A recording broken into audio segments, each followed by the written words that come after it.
and I showed y'all the condoms, and I ran them around and said, y'all need to go and find this out and carry it on, because we are doing what we need to do to rebuild Black Wall Street, right? And so, yes, well, darlings, we now have the CEO, the creator, the founder, just the man behind the creation of these condoms. Mr. Jason PANDA is going to be here with us. I'm going to bring him in just a few minutes. So this here is going to be one of those kinds of discussions, okay? Now, like I said, it's going to get a little bit that way because y'all know how my mouth goes. But if you have questions, comments, or concerns, and you will come in on the conversation, make sure you put them in the comment section, because I'm going to put them up in here. Wait a minute. Who's up in here? Hey, Michael. What's going on? Good evening, everyone. Hey, baby. Roderick.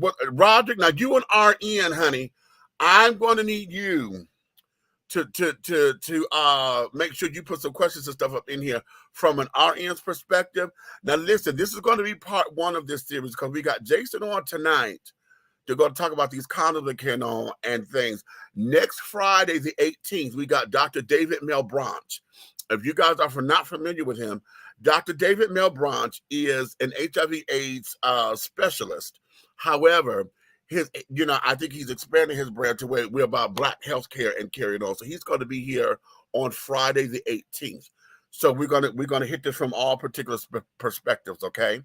So yeah, this is going to be very, very fun. So Roger, make sure you get your questions together. Hey, Mother Riri, what's going on? Leo Brown, honey, Brandon Leo Brown, honey, psychic to the stars. Hey, darling, how you doing? Is the better question, honey. Everything is moving and grooving. Y'all know I'm still in birthday celebration mode. And since we're talking about that, to all of my Pisces out there, today we're going to give a shout out. And I did not do a birthday reel for him today, but y'all know our jingle is sung by none other than my big brother, honey, Mr. Tony Terry. And today happens to be Tony's birthday. So shout out to Mr. Tony Terry.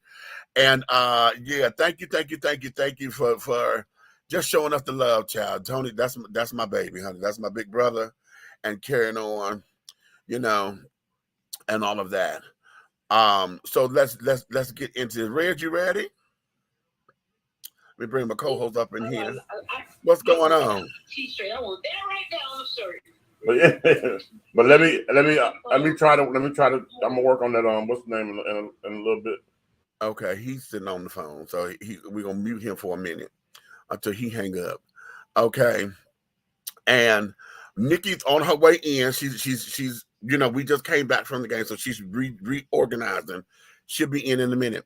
So without any further ado, wait a minute. Let me put on my little thing here, because see, like I said, we doing what we're gonna do here to rebuild Black Wall Street, and I really believe it is our duty, everyone who is of the diaspora. I love that word. That we do our part, regardless if where you get in where you fit in. But here we're gonna do this. So.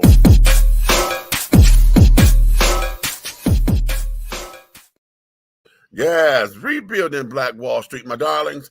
So without any further ado, I want to introduce to some, present to others. This is the man behind the concept, the evolution, the construction, the edifice of what we know to be B condoms. Okay. B condoms. My bad. Okay. B condoms. Okay. This is the one and only. This is Mr. Jason PANDA. Hey. Hey, how you doing? What's going on with you, baby? What's going on? Nah, doing all right. Thanks for having me. Yeah, thank you for wanting to come and to share your knowledge and your wisdom and just your newfound profession with us. Yeah. And I say that because for those of you who don't know his story, I'm going to let him tell it in his own words, but I'm just going to do a brief recap. You have here a young man who thought he wanted to be a doctor, went into law, hated it, okay, and then let his spirit guide him into what has now become, I'm going to call it a ministry. Okay. And at the same time, as I call it a ministry, I'm going to say it took him back to his original passion in a different way. Okay. Because though he may not be the doctor that he started out to be, he's still a healthcare professional, and Black healthcare has become his creed, his mantra, and everything. And to be the first somebody. No, not the first somebody. No, we put it that way. The first somebody, but also as a Black man who has created the first Black owned, Black constructed, Black condom. Yeah. That there is monumental. And so in our efforts to rebuilding Black Wall Street, supporting Black owned businesses and carrying on, it is my duty, my honor, and my privilege to have you here so we could talk about how this came to be and then get into the dirtiness of it, because you know we got to get dirty. So let's start clean. Yeah. Okay. Because you know everything. You got to start off clean. Yeah, you got to start off clean, honey. You know you can't start with a dirty kitty, honey. You got to clean your kitty. Okay. So introduce everyone to who Jason Panda is and why this is important to you. Well, my name is Jason Panda. I'm the CEO and founder of Do Condoms. We're the first and basically one of the only Black-owned condom brands in the United States. I started the company about 10 years ago. Actually, next week it'll be 11. Before Do Condoms, I used to practice law. I originally, I went to Morehouse, and that was kind of my initial introduction to to Atlanta. I'm from Massachusetts originally. And like Big Meech had said, I thought I wanted to be a physician. Did really well, was a bio major. Then I ended up getting into biopharmaceutical patent law. All right. So that was kind of protecting big drug companies or whatever, HIV, AIDS drugs, all of that. Went to Georgetown for law school, did really well or whatever. But it wasn't my calling, which is really kind of like what you had said. I was the first black person, or definitely the first Black male, hired at my law firm in 5 years. All right. So, you deal with a lot of different types of microaggressions. You deal with just a lot of it's not a healthy environment, right? Like you take money and all of that aside. It just really wasn't a good space. So growing up, my mother had run a detoxification organization called Boston Detox in Massachusetts, where I'm from. So when the crack epidemic hit, during the drug epidemic, she had the only Black run organization in Massachusetts where I was from. And one day she and I were speaking about, the disproportionate impact. You look at HIV and AIDS, you look at STIs, you look at STDs, you look at unplanned teenage pregnancy. And we talked about whether we were speaking about here in the US, because, she's originally from Virginia by way of, Andrews, South Carolina, real small town or whatever. But, mass market would always go and use kind of dog whistles to talk about Black people, right? When they're talking about all of these different incidence rates. And then if you look at the companies, one of the things I saw is even back then, companies like a Trojan or a Magnum were putting basically zero. Not only were they putting zero money into the Black community, they weren't actually putting any people that looked like you were on the ads at that point. Right. So then I looked and I started doing some research, and I found out that just Blacks alone, we spend close to $500 million a year in condoms. Right, without really any other money, right? So then I posed a question. She and I were talking. I was like, what if we could then transform the impact of our buying power, right? Imagine how many nonprofits that could support, right? Mm-hmm. Imagine how many jobs that would be able to create. Imagine what type of ecosystem at scale, right? That could really be able to do in terms of powering, Black culture, Black experience, but also reducing Black health disparities. Whether it be with, HIV and AIDS, whether we're looking at teenage pregnancy, whether we're looking at all of these other types, but do it in a way that's really inclusive and that basically gives us all a seat at the table, right? Because I think my mindset was always, as long as you're asking, you'll never be seen as equal, right? And it was really hard. I initially, I went to China, Thailand, and Malaysia because my thing was, you always got to get a direct source, right? So that's really where I learned the back end. So one of the things about our condoms is, they're vegan friendly. I don't include like any caseins, any glycerins, any nitrosamines, any of a lot of the kind of like fillers or toxins that a lot of the other manufacturers include. So we actually have a much better product. And that's actually where I began to learn where, you know, we could take people from the rubber tree all the way down to the end product that you now have. And that's when I launched it, and it was extraordinarily hard, right? Like, you know, I left law, you know, making great money and all of that, but I had found my calling and I kind of had to wait, right? So, you know, at first we tried to go retail. It didn't work. No, all of the doors were shut. Then we started out nonprofit. That began to work. Then we went from nonprofit to government, right? And now, right now, about a third of the condoms that are distributed through public health agencies and county health departments are mine. Right. Like, you know, and a lot of people, they never actually heard about us because when I first started, you know, this was before it was sexy to have a Black owned business. Right. Like, you know, there was a time in which, you know, literally I used to have to kind of hide behind, you know, the cover or whatever, the kind of the shield, just be able to get an opportunity. All right. But then what happened was more recently, you know, with the George Floyd and with the protests and everything else. And then also around 2020, during that same period, I moved the business from New York to Atlanta. My goal was always to, you know, I always wanted to come back here because it just felt like home for me, right? Like I love Atlanta. I love just everything about it. I love Black culture. It was always my fit. And that's really kind of when a lot of doors that didn't open prior for us began to open up, right? So now, you know, you can find us in all of the local Walmarts, right? We get ready to expand nationally in Walmart, right? I'm happy to let you know, in about next month, this time, you'll be able to find us in Targets all across the country. Good. Right. Okay. So like what I've really been able to do now is kind of just pull a seat up at the table and give us an opportunity, but hopefully use my platform and to use the company as a way to be able to move us all forward. And that's always kind of been what's been important for me from the bottom of my soul. And kind of like when you talk about a calling, kind of like, you know, you get to a point in life where you realize like, this is what I think my purpose is, right? Like you believe you're living your purpose, right? Like, and that's why I'm really big on saying like, trust the process, you know, and that part that you may not even know, like, you just got to know that as long as you continue to do it the right way, the part that you can't see will be able to take care of itself. Okay. Okay. Now let's go here. Let's go here, baby. Ask whatever you want. I got a question. Yeah. What exactly makes a condom vegan?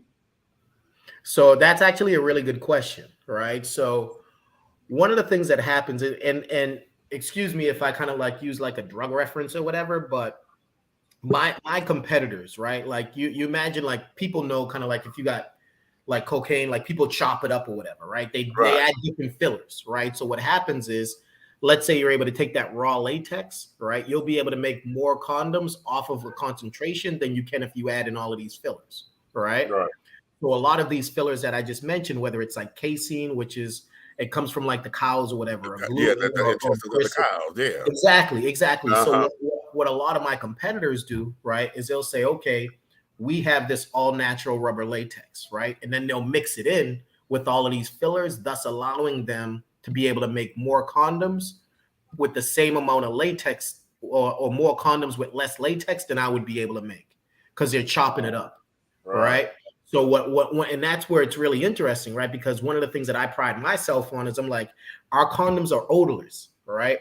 And that's because I don't include a lot of these fillers, right? So what happens is, you know, when people use our condom, they're like, yo, there's a difference here, right?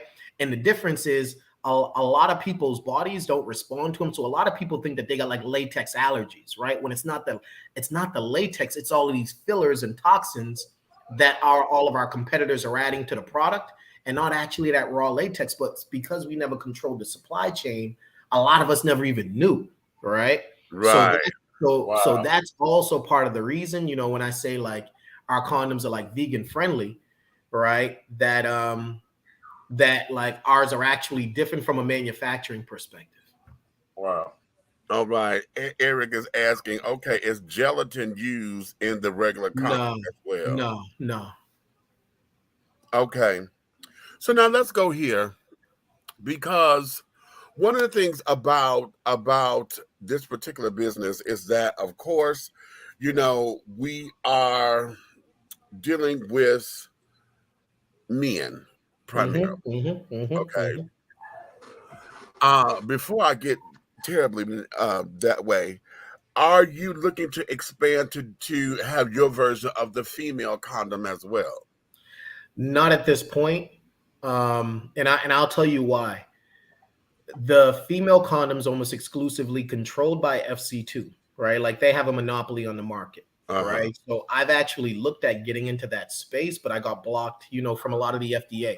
Like we're really different in that, our condoms are FDA approved, right? Like they go through triple testing, like the air pressure test, the water leak test, electronic pinhole test, right? And having that certification is key for me.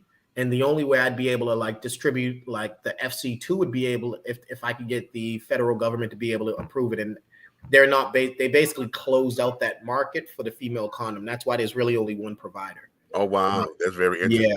Yeah. So now let me ask this, because in here we're talking about latex, okay? But one of the things that I know is that with latex condom, they always say that a water-based lubricant needs to be used. However, in my experience, I like a silicone-based lubricant because it doesn't break down. It stays wet longer. Not to promote wet. That's their slogan. Yeah, no, that's key. But one thing I will tell you that a lot of condoms actually use the silicone based, right? And that's really where it gets interesting, right? Ooh, so like dish. Yeah. So a lot of condoms actually, like the lubricant that almost all of us use when people buy our condoms are silicone based, right? But a lot of lubricants that are actually purchased on the supply side, on the distribution side, a lot of those are water based. And the reason being is a lot of times you can get like the same effect from a water base as a silicone base, but the water base may actually cost less, right? So you get a lot of the pros that you'd be able to get, but it would cost you a little bit less than a silicone base, especially now, kind of like with the price of like silicone and everything increasing. Almost all of the like lubricant, like I'm sure when you got our box, right, you got a couple of small packs of lubricant, right? Those lubricants are water based. Okay. We usually just toss in a couple just for people's. No. Sorry, you bought yours at Walmart. Sorry, but if you would have got it online, we usually just include a couple of sachets. Okay. Yeah. I went. No. Okay. Yeah, I got these from Wally World. Yeah. Wally World, and everybody, if you're in the Atlanta area, definitely support. You can find us at most of the Walmarts in Metro Atlanta. Personal care section. Okay. Yeah. Okay. So now, don't get lost for words now. No. I'm trying to make it flow. I'm trying to make it flow because see, I know where my mind want to go, but I'm trying to be cute. But, okay. You gotta stretch it out and roll it up. I'm not with you. Okay, let's go here. This is where I'm trying to go. Because I have here the Platinum XL. This is the XL. Okay. Let me do this because here is something that I was taught as when I was testing when I was being trained as an HIV counselor. Okay. Gotcha. They told us, number one, the female condom became the female condom because it was originally supposed to be an anal condom, but they didn't know how to market that. So what happened was they didn't think that it was going to be successful. And of course, the stigma of anal sex was, what it is, especially back at that time. So they rearranged it and called it the female condom. And remember what condoms, when they made black condoms? Yep. We had those as well. Okay. Black condoms at the time they first started manufacturing them, besides the ones that were the glow in the dark, they were supposed to be targeted to black men because of how we're built. Our shaft we're girthier on the shaft, and we get thicker as we go down. Okay. And so the black condom was supposed to have been made for the black man. Yeah. Okay. However, folks didn't believe it, number one. Yep. Okay. Yep. They did not believe it. And then with those who did, then it started to become, well, how come the CDC and them don't pass those out? Because they know if black men have more girth or whatever, why is it that they're not doing that? Because of, the condom breakage and carrying on, and we got all these unwanted pregnancies and et cetera, et cetera. Yeah. My question to you becomes, you went and you have different sizes in your condoms. Why is it that you needed to have different sizes? Now, I'll tell you that right there was part of kind of like the core, like a core concept of the company, or whatever, right? Like the one thing, even, when we're all talking about condoms, we're like, it's something that we all can kind of have a shared experience, right? We know what we like, we know what we don't like, right? And when I first got into the market, my biggest challenge was, everybody kind of knows lifestyle is kind of like a low cost, low price. Right. You just want breakage is pretty high or whatever, but it's like, if you just want something to get by, you'll use it, right? Right. And with Durex, they may make a decent condom, but they're not always available everywhere. And, it just had its own. And then with Trojans, you end up still had good breakage, but also it had the smell, right? Right. So for me, when I first came in, we first started and I'll tell you, packaging a lot of this is key as well. So when we first started, going back to what you were saying, right? I realized that we needed a larger segment condom, right? That would actually be able to fit black men, because a lot of folks were just like, yo, this is too tight, right? Right, and right. on the large side, Trojan hadn't really had a lot of competition, right? So, True. And then one of the things that I realized, I was like, in my first few years, our large really was kind of like the Trojan, like it was comparable to the Magnum, but it ran a little smaller, right? And that's because our manufacturer only made that size, right? Oh, get out. Okay. Yeah. So what happens is like the condom that you have right now, that is brand new as of like last year. I had to then go back and pay my manufacturer to recalibrate the machines to then be able to make the biggest condom on the market. Really? Right. Yeah. And that took even to my company a certain level to then be able to have the money, right, to be able to pay them to basically retrofit all of their machines to make a condom that would then be able to fit it for us. Okay, now hold on, because let me play this clip. Let me play this. Nick, I'm gonna bring you in. This is our other co-host, Miss Nikki. Yeah. While she's How here, you doing? Wait a minute. I just been backstage listening to y'all. You probably ordered a whole box. Shut the hell up. No, I didn't. Okay. What I do? Look at them. How you all doing? My name is Jason Panda. Hold on, not that one yet. How you all doing? My name is Jason Panda, and I'm the CEO and founder of B Condoms. Today, I'm going to show you what it means to have the largest condom on the U.S. market. As we can see, I have one of our Platinum XL B condoms in hand, and I have a ruler right there. The ruler is about 18 inches, right? What I'm going to show you right now is how I can actually take our condom all the way down to my elbow, right? So what you can see, we're pulling it all the way down. Now, keep in mind, not only do we have the biggest condom in the market, our condoms are also pH sensitive, they're vegan friendly, they're organic, and we don't contain any of the fillers that other brands have. B Condoms, biggest condom on the US market, takes you all the way down to the elbow. Make sure to protect the culture. Thank you and take care.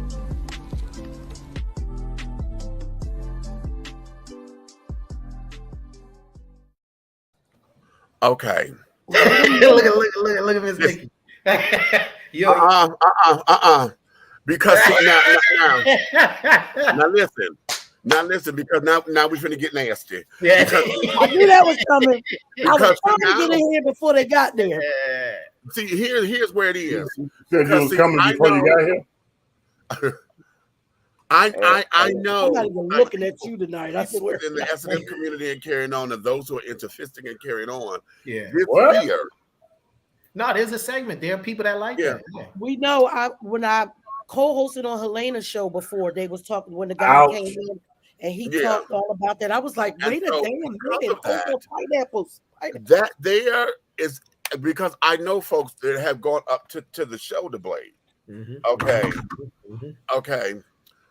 So because wait, you said of that, what? Wait, whoa. You ain't gonna just act like what Kevin Hart said. You ain't gonna just act like you ain't just say what you said. What? Well, you yeah, have I said. know folks Sorry who for the have, lighting, y'all. I'm in my room tonight. Anybody say something about my lighting, y'all can go straight to you know where. I don't feel like no, I'm I tired. said in the spaces, I know folks that can take an arm up to the shoulder blade. Okay. Wait, that's possible? Yes. So now what we're going to do, darling, he did it on his video, but I'm going to do it here in front of y'all. Sir. Oh. Hey, bro, you got a big arm arm. is a little bit wider. And But, yeah, me too. Arm is bigger than his. Oh my Wow. God. yeah, but look at how Look how far we strong are, it is, though. though. It's strong. Yeah. Hello. Yeah, Look. not only are we black owned, I make a really good product. See? Like that's one of the things. Like part of the reason I like to kind of make those kind of like educational tutorial videos. Yeah. Is to actually, because what happens a lot of times, when you got a black owned company, their first thing is, are your products really good? Like let me but what happens, I think, is the visual, right? Like when you can actually show people like what that means, right? Then you allow the product to speak for itself. Okay, so I have a question. I bet you do. How do you get like your ratings and what people feel like as people giving back feedback to tell you? Oh yeah. Because I know a lot of people's problem with condoms and stuff is like they say, you can't feel nothing, don't feel right, it's just whatever.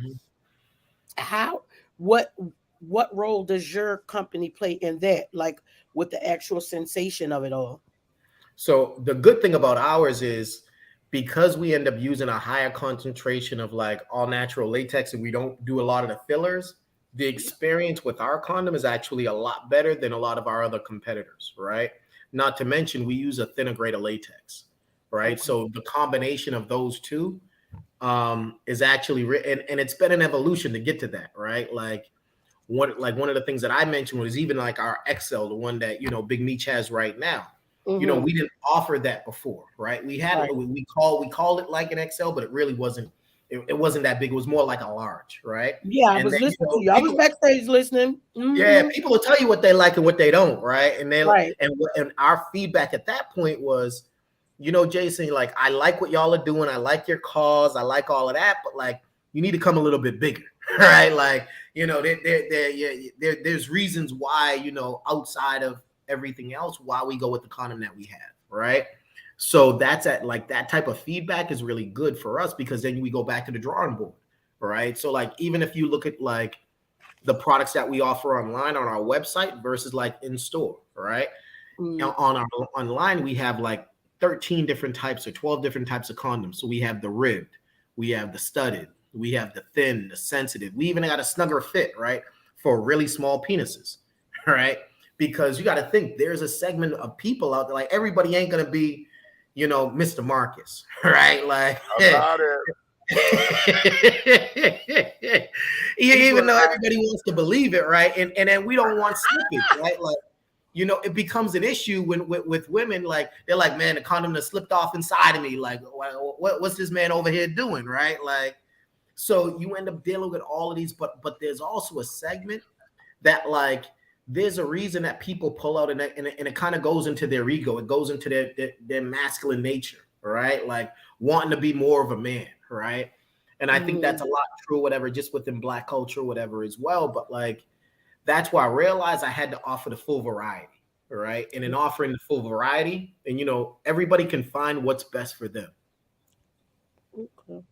Okay. Now let's go here. Meat's about to get nasty. I'm gonna eat my nachos and mine. We can't talk about condoms, honey, because condoms and dick and ass and everything go together. So it's not exactly what you're gonna say. It's what that fool over there gonna say to whatever you gonna say. Why do you do me like that? What are you talking about, brother? He just been sitting quiet the whole time. I'm like, oh Lord, baby. You call me brother and you treat me like a little stepchild. I mean, I don't understand. So now, here, this here. Now I'm gonna play the other video because I need to. I when I first saw this, you're the cucumber one. No, when I first saw this, I said, okay, either this brother talked to other brothers about this, or you've been through this yourself. Let me play the video first, and we'll get into it. Yeah. Okay. How you all doing? My name is Jason PANDA, and I'm the CEO and founder of B Condoms. Today, I'm about to give you a demonstration to show you why B Condoms are the strongest condoms in the market. There's nothing better. What we're gonna do today is I took one of our Platinum XL condoms, we're gonna put it over a cucumber, and what I'm gonna show you is that we can cut through this cucumber without actually breaking the integrity of our condom. Now you can see I put the condom over this cucumber. I'm gonna take a knife, we're gonna now cut through it.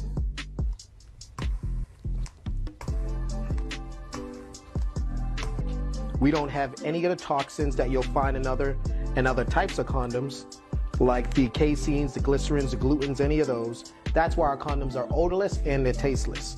So what you now saw was, voila, all cuts through the cucumber. Now watch this. Take some water, open it up.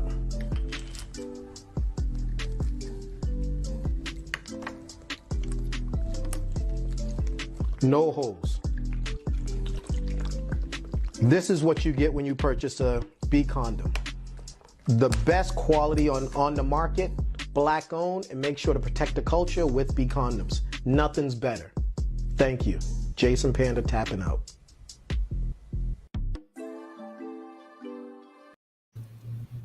All right. Gold diggers, my niggas mad at you. Hey, excuse me. Okay, odorless, tasteless, vegan. Yep, vegan friendly, pH sensitive for the women. pH sensitive for the women. Fellatio just went through the roof. Okay. But you see what I said? Hey, for all the little hussies that baby, they about to baby girl, I'm gonna need you to top me off. Oh, I don't eat meat. Oh no, these are vegan. So I'm now, make sure I tell my sons, all my sons about this. Yeah. I got 4 sons. I'm telling them all. So for all y'all little heifers keep trying to trap my sons, trying to make them have babies and stuff like that. Right.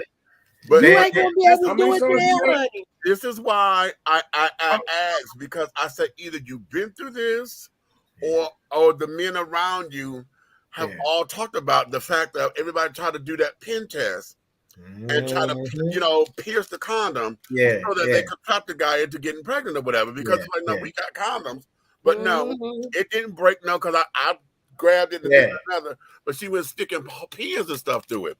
Right. What was that, and why? How did you come up with this particular concept to make this condom that?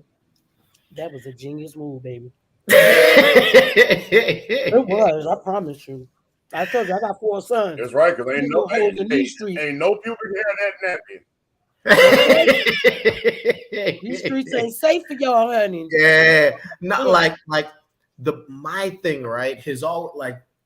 It goes back to what happens is I'm passionate about condoms, right? I'm passionate about safe sex. This is like my calling, right? And it's hard for me, I know how much more I spend than all of my competitors, right? So it's hard for me. And that's why, even right now, we're going to do a monthly segment on different things that you can use our condoms for, right? Because it's one thing if I say it, right? I can be yo, I can show you all, try that same thing with a Trojan. When that thing bursts and all the water start leaking all around, you'll see the difference, right? So with us, I'm I sit back and I think condoms, right? So I'm all right, wonder if we could do that with it. I wonder if I could do that with it. And a lot of times, I can, right? So once I saw that, I was sitting back and, everybody, when they do safe sex, they'll use a cucumber, right? Right. I know how strong our condoms are, right? I was I bet you, and we were just sitting at the office, right? And I was I bet you I could cut through this cucumber without breaking our condom. Nah, you can't do that. Ain't no way. That other condom broke the moment you put it on. I'm nah, but the other condom ain't us. right? Like, Right. and that's always been my mentality. Like, because if you lead with quality, if you lead with like something that you genuinely know is a better product, right? It eventually people will see it, right? And that's why people call, like, I guess that's kind of like my science background. Like, product matters, right? Quality matters.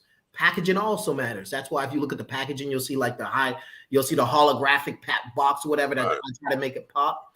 And then sure enough, once I seen it, people are like, oh, you got to put that on a video. We got to make, so what ended up happening that same day, I shot all 3 of them videos the same time. Okay. Okay. All right. So let's go here. Tried to put it over eggplant. Huh? I put it over my head. We got a video. Yeah, and I'm trying to find that video. He put it over his head. Yeah. I called it a wave cap. I said, for all them dudes trying to get them 360s, you want them smooth waves, I got to wait for you to get it. See, that's what he said. That's exactly what he said. That's the video I was trying to find. I was like, oh, shit. Okay. Hey, Chris is trying to get them NBA players. You're not going to be able to do this thing. Okay. Oh, yeah. I forgot. You know what? So stupid. But you know, let's go here. Let's go here because when we talk about the idea of safer sex, and this may not be in your warehouse because of what it is that we had to deal with. In dealing with trying to protect the culture, we have a lot of folks who are on medications and psychotropic medications and carrying on that affects their nature. Yeah. Oftentimes, the argument of safe sex or safer sex becomes derailed because a lot of the medicines have sexual side effects. Yeah. So if it has sexual side effects, by the time I get my dick up, honey, I don't have time to go wrestling with a goddamn condom. Yeah. So what is it in the messaging? Because you know, we're trying to get folks back into condom usage. Yeah, that's part one of this. But let me start there. What is it in the messaging that you're able to do, or have you gone into that part of this particular argument yet? With us, I think like, and what I'll tell you, and this is funny that you mentioned that, right? With us, a lot of times it's been about like finding what the true brand voice is. Right. Okay. And I think when people see, we all know how big the market is and how impactful this can be at scale. Right. And it's been my job to try to maneuver with the ins and outs or whatever to then be able to find out how do I present it? How do I give us all a seat at the table? Right. So before, one of the things that we used to find is, you know, when we do things with celebrities or rap artists or whatever, because everybody's like, oh, first thing you just need a rapper to go and put it in this video and then you go and blow up. We try it. That's part of like the gumbo, right? But it ain't the only element, right? So my vision has always been, I see in my mind, right, a space between hip hop, nightlife, entertainment, celebrity, and community on this side, right? Okay. And as long as, and what I try to do is I try to walk that middle line between the two, right? Okay. And I think. And in walking that line between what's hot, what's cool, what's hip, and what's educational, right? And I keep it cultural as well, and I keep it specific to Black culture and that Black experience. That's what I found can connect the most, right? Okay. But I say that also to say, I recently brought on a girl to kind of help us with social media, right? One of our and she's like a professional storyteller. Right, like he knows how to package safe sex and education in ways that are like captivating. Right, we posted our first post with her maybe 2 days ago. Right, that post got like 1,200 shares. Okay, right, and like to me, I'd never thought that you could put like educational stuff and have people share it that way. Right. Like that's like unheard of. You know how many nonprofits have been trying to figure out what that secret sauce is. Right. Before I saw something, right, I'm like, you got a unique ability to be able to tell a story in a way that's relatable. It's not offensive, but then it's like it captivates people. And one of the things that you'll be able to see now as we kind of transform our social media is you're going to be able to see a lot more of that mixed in with the other stuff, right? Okay. So you'll see that, then you'll see the lifestyle, then you'll see like the celebrity, the nightlife, all of that to keep it cool and hip. But all of it's also focused on protecting the culture, right? And I don't want to talk too long or whatever, but to go back to what you're saying, just you. yeah, but to go back to kind of what you're saying about, there are a lot of people that also take drugs, right? Like or take medications or whatever that make it more difficult. So with us, I understand the limitations to what we're going to be able to do. Okay. Right. Okay. And I think what I'm trying to do is find that way to be able to make condoms cool and to be able to then incorporate in our culture and the importance of it. Right.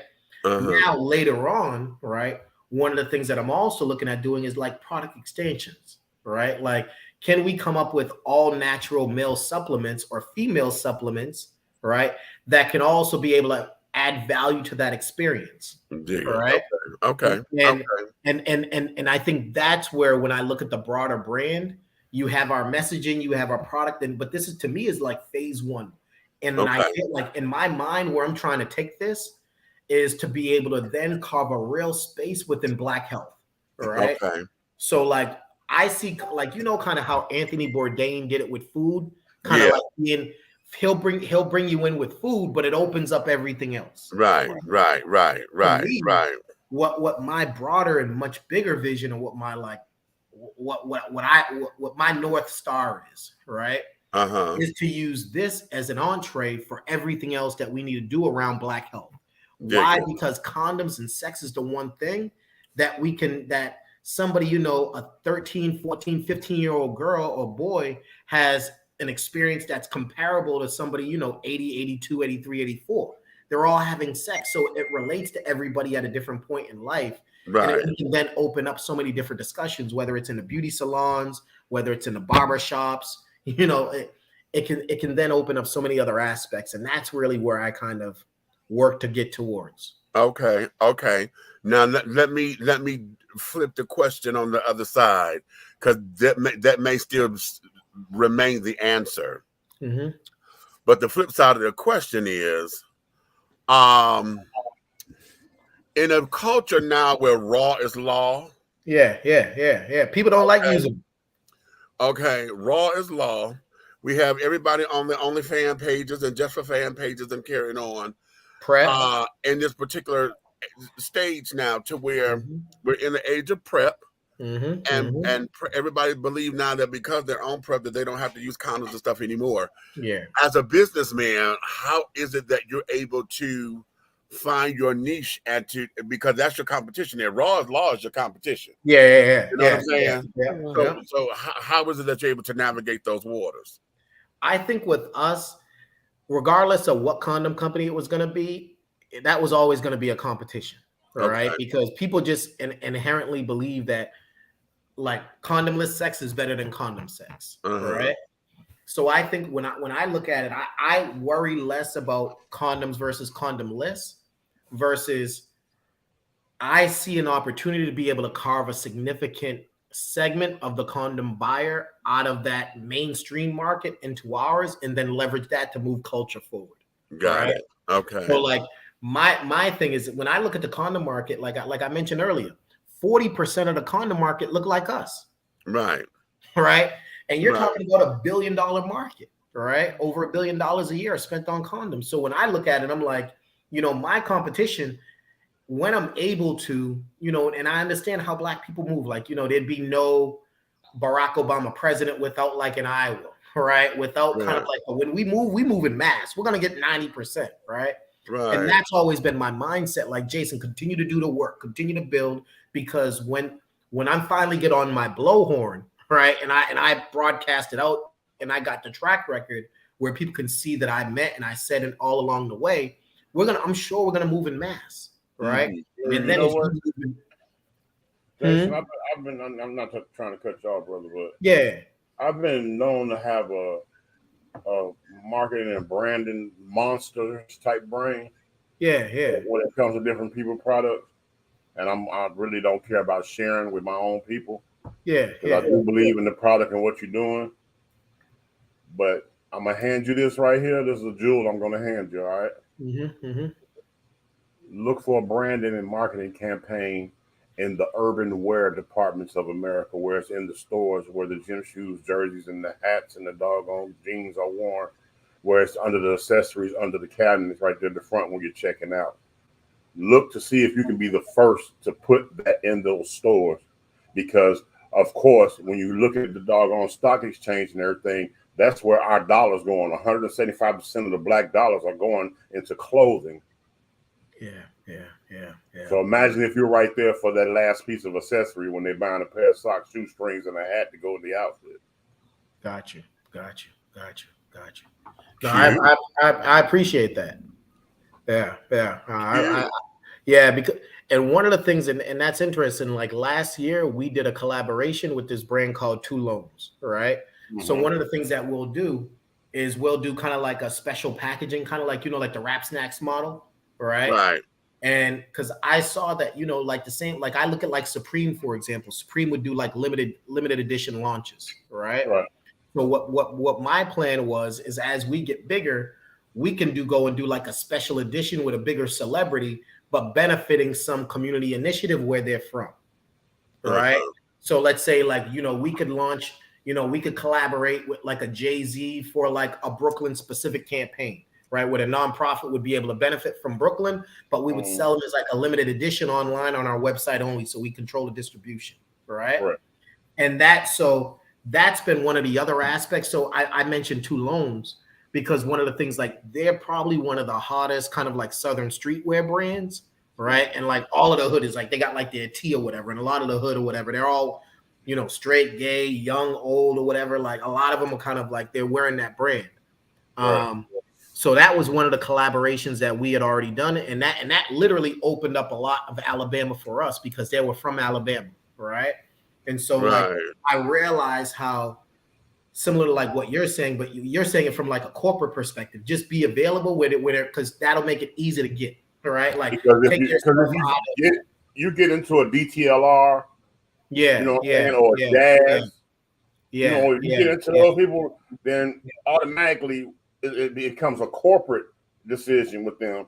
So therefore, now you just distributed the black condoms across America. Because it's gonna whatever they do in one store, they do in all the rest of them based on their planograms. So like, that makes sense. I know, and it's interesting, right? Like on the retail side, we started off with kind of like Walmart locally, right? Next month will be Target nationally, right? And that's because our early data have shown like our bedrock right now are black women, right? Black men, like we get it, but we may be like the later adopters, right? So earlier on, like it's really like even online right now, 60% of our money comes from black women, right? Like just on our online sales, which are really, really interesting, right?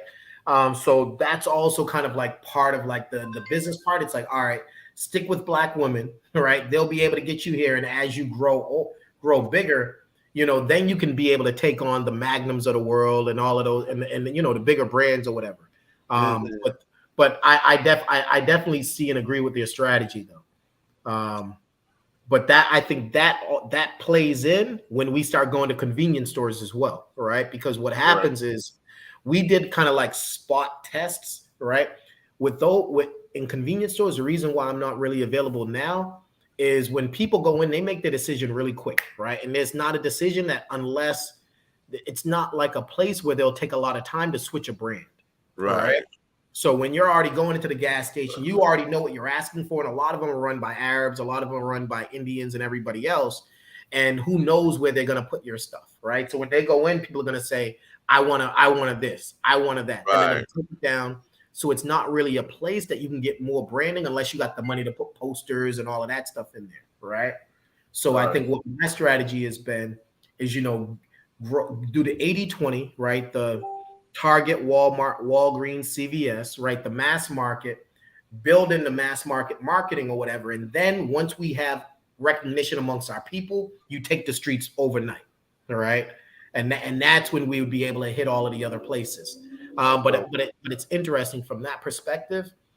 I was thinking more like top down and then hit them bottom up once you have that, like once people see that like we can win, right? Because I think right.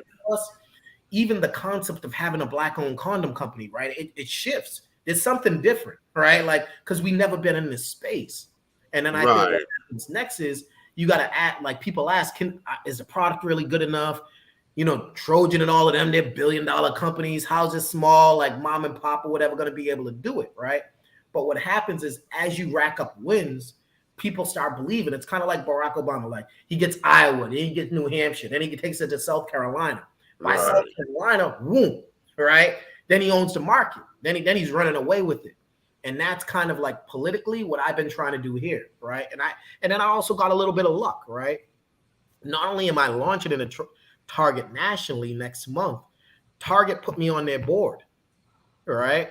Oh, because yeah. So I now have a board position, a 3-year board position at Target, right? And that's because one of the things that happened, you know, was when this opportunity and everything kind of opened up, a lot of these bigger retailers realized outside of beauty and hair care, there was nobody else. Right. Like they had no other black representation, right? So if you think so, then, and especially then if you filter that out to black men, especially, right? Like if you're not Master P, right? If you're not some celebrity that got a licensing deal, who else is really out there? Right. And they then approached me, was like, yo, you're doing something different. You're doing it in a way at which we think that we can broadcast it out and people will genuinely like it. Can you show us how to be able to develop a next generation of people like you? Right. And I was like, of course. Right. Like, because for me, this hopefully will be able to give me the launch pad in the marketing. If you see me on a Target commercial and all of this, all of a sudden it's like, oh, we got a big boy in here. Right. Okay. This is the product, Meech, this is the product that was at the club that night. Yeah. Oh, okay. Yeah. Oh, the little box that was in the corner. Yeah. Okay. Yeah. Right. Yeah. Okay. Yeah. Awesome. Yeah. All right. Okay. All right. Okay. Yeah. Let me ask this question because and really quick, right? I just want to mention one other thing, right? But I also think, you know, like my journey has really been unique because I've been independent all the way through, right? Like, I literally built this from my apartment. No one taught me how to get onto. No one taught me about the planogram. I learned all of this myself. No one taught me how to bring in containers. I learned all of it. I literally built it from bottom up without venture capital, right? Without big celebrity recognition, right? Like this was really that kind of like ground up, boots on the ground, two steps ahead, 5 back, 7 ahead, 3 back, all of the way through, right? Where I learned essentially every aspect of the business because I had no other option too. And I had no B plan, right? So I think because of that, you know, not only did it build in a certain level of fortitude that I know regardless of what kind of challenge, like my challenges now, I'll take them because I know what real challenges are from before. Right? Like, I can deal with these types of things. But I also think it then allows it to be a relatable story for someone to say it can be done, right? Like my only model was watching Master P from afar, right? When I first launched the company, I was in New York. I personally went door to door for all of those bodegas and all of those kind of like corner stores, asking them to put my product in there. And they said, no, but I'll do it for free, right? That's how I learned, right? So like, and then I realized when that didn't work, you know, I had to go to nonprofits. It wasn't sexy because everybody's first question is where you carried, right? And I don't want to tell like, you know, and then it became government, right? But quiet is kept. I control distribution for condoms to 1/3 of the country, and no one's even literally heard my name before, right? Wow. So like slowly and strategically, I've been moving the chessboard and building a powerhouse that I know once that gate swings open, the rest is history. Exactly. I had asked a friend of mine who works for Fulton County Health Department. You asking why they don't buy ours yet? No, he told me that they did, because that was the question. I was like, listen, John. He said, oh no, we got them. No, they lying. Really? I'll call them out. I'll call them out. No, let me tell you this. The cab buys them. Cobb County buys them. The state will support. I ain't got no love from Fulton County yet. And we in Fulton County. Interesting. If they in the room, say something if you in the live. Okay. I ain't gonna call your name out. Well, okay. You in here. Okay. But you know what? Let me ask you something, because this may seem to be one of those questions I don't even think anybody's ever asked you. Yeah. Why do condoms expire? Like anything else, the latex over time starts to break down and starts to degrade. So that's part of the reason that they'll tell you don't put them in like high temperature areas. Right. You know, like that's part of that whole reason, because like anything else, like latex, like I don't know if you ever seen like a rubber tree. Not in a long time. Or you see like a syrup, like all right, you see syrup. You see how people get syrup? You see how people get syrup? Latex is exactly the same way. Like a syrup tree and a latex tree are almost identical in terms of their look, right? Right. And what happens is they'll put in something like a straw right into the tree, and then they'll have like a little container. In the latex, like the same type of way like syrup. Like the way they have the maple trees. Exactly. That's the same exact way it happens with raw latex. Yeah. All right. And then they'll contain a little, it'll collect in a little cup or container, and then they collect all of the different cups, and that's when they add the preservatives and everything else on it. Right. Okay. But what happens is the same, like over time, right? Like whether it's the fillers or whether it's the lubricant, it all starts to biodegrade. Okay. Right? And that's why after a certain point. And you had a question, Nikki? Yeah, because okay, so you don't use all those preservatives and all of those stuff that they would use. So does that make yours expire sooner? No. Ours actually still last a lot longer. And that's one of the things. Yeah. But see, that's the stuff that don't make sense to me. But a lot of it's marketing, right? A lot of it's marketing and packaging. All right. Because what happened and what I realized a lot of times is, it's no different than the food deserts, right? Like you don't control the source or the supply. You're only left with what you're left with, and you're left to only believe what they tell you, right? Okay. Like it's like no different right now, right? The government tell you, oh, we ain't got no money, and then they send 14 billion overseas, right? You're like, man, y'all done had that money all the way back. To a fight that ain't got nothing to do with us. Ain't got nothing to do with us, right? But what happens is, part of the reason that I'm so adamant about disrupting this industry, right, is because when you look at it, we're most impacted, right? We spend too much money, right? We want to have a seat at the table, and I believe that in my core, right? Because we should not but my belief even goes beyond condoms, right? Like I believe every industry needs a Black-owned company that controls that industry. We ought to have everything. I don't care if it's toilet paper. I don't care if it's laptops. Because another aspect of this is, as much as integration did for us, it also took a lot of core parts of our community away, and we've never been able to recover some of those aspects. Okay. Right? And that's a discussion I think that the community really needs to be able to put forward to say, yes, it was good to be able to sit on a bus and be able to ride and get it. But if we lose our infrastructure that we built, and our infrastructure continues to break, then we'll never be economically equal. Right. That same stuff we should have been building our own bus companies. And we had them. I was never, y'all know, I'm on the Malcolm side of things, honey. Yeah, me as well. So I believe that. I even got a video that say somebody, they asked, what would you say to the elders with no disrespect? And my thing was, with the utmost respect, I just believe that we got it wrong. They dropped the ball. But I think it was unconscious, right? And here goes why. Right. I looked at my grandmother, right? Richmond, Virginia.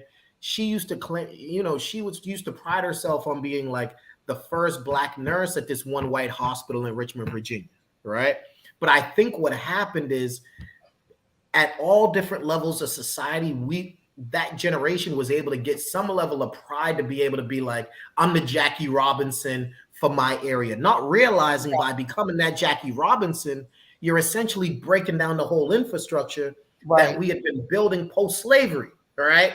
So then what happened is the only thing that went on to fully integrate was our dollar, right? Our dollar is the only thing that they got.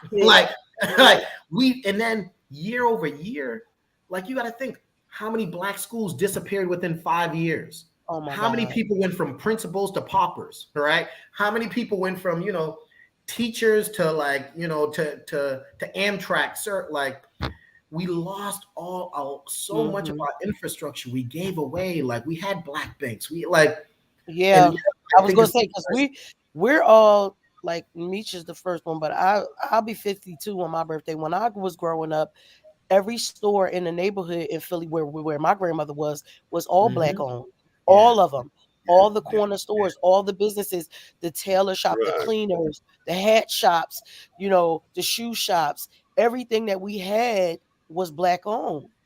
And now we don't own none of it. None of it. And then what happened more recently, which is what I used to fight, because I think what happened with me, like, I saw like my mother's program, and I was fortunate, right? Because, given my dad had a city job, right? But my mom used to make more money, or whatever. It was never an issue. But everybody at her organization was Black, right? So I was then brought in with a mindset of like, we may not have as much money, as much resources, but you can have a Black organization and it can do well, right?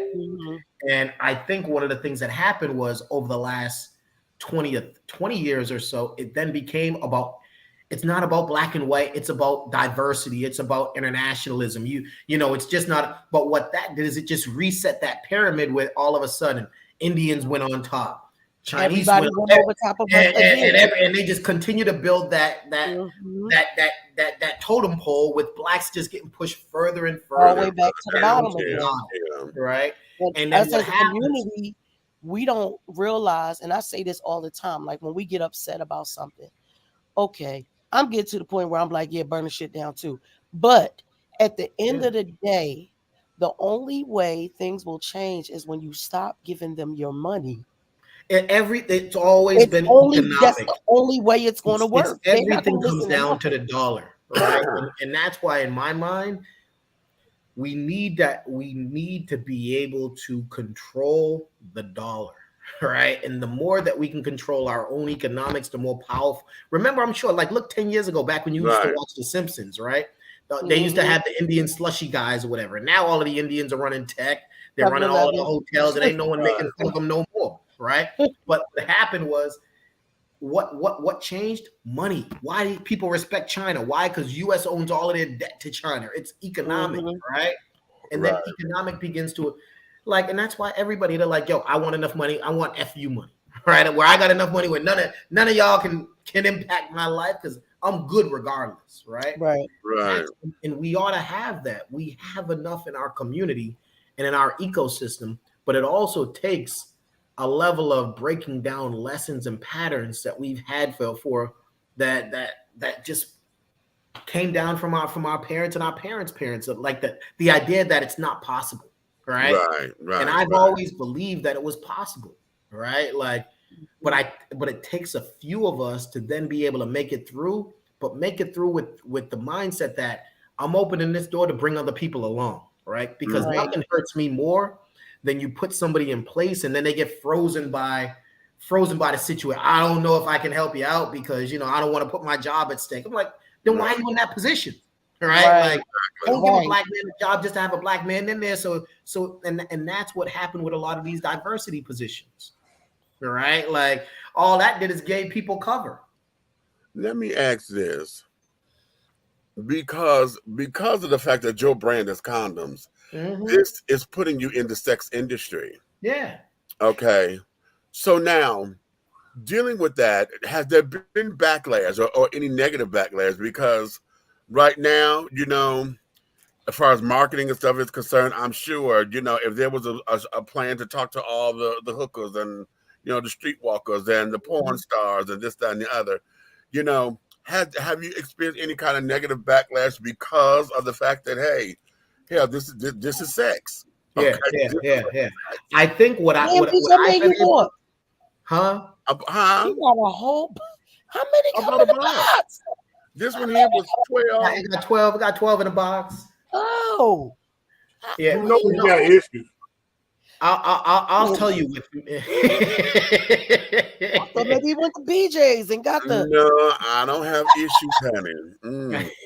Oh no. But in terms of that, I think because of how I've been able to develop the brand with its community focus, and it's also based upon, like, you know, we've gotten a pass where other people may not have, right? Okay.